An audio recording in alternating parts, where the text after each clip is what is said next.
Iran, চীন, রাশিয়ার মতো নিজেদের সামরিক সক্ষমতা বাড়াতে যাচ্ছে ন্যাটো।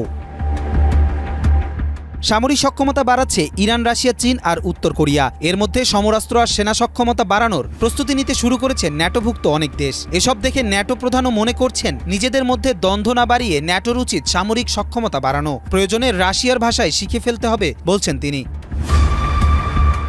ন্যাটো প্রধান মার্ক রুট বলেন, মিত্রদের সঙ্গে মতবিরোধ মানেই খরচ বেড়ে যাওয়া, যা ইউরোপের নিরাপত্তার জন্য হুমকি। সানবিট সব দিবে সামাল। সানবিট ম্যাজিক প্রেস ডিশওয়াশিং এর মাথা ঘোরানো সলিউশন। ইউক্রেনে আগ্রাসন শুরু হওয়ার পর রাশিয়াকে নানাভাবে কোণঠাসা করতে চেয়েছে ইউরোপীয় ইউনিয়ন আর যুক্তরাষ্ট্র। তার মধ্যে জ্বালানি তেল আর প্রাকৃতিক গ্যাসের বাজারে নিষেধাজ্ঞা, বিভিন্ন দেশে রিজার্ভ জব্দ করে রাখা।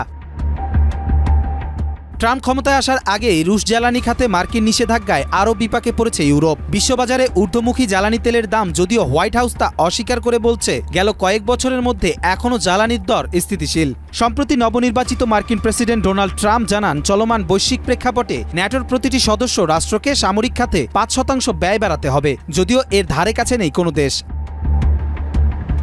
গেল বছর ইউরোপীয় কমিশন প্রস্তাব দেয় ১,৫০০ কোটি ইউরো সামরিক খাতে ব্যয় করে ইউরোপের অস্ত্র কারখানাগুলো থেকে সমরাস্ত্র কেনার জন্য, কিন্তু জোটের সব দেশ এখনও এতে ঐক্যমতে পৌঁছাতে পারেনি। এদিকে ন্যাটোর অন্যতম প্রধান সদস্য যুক্তরাষ্ট্র, তুরস্ক, যুক্তরাজ্য ইউরোপীয় ইউনিয়নের বাইরে থাকায় আরও বিপাকে পড়েছে ইইউ।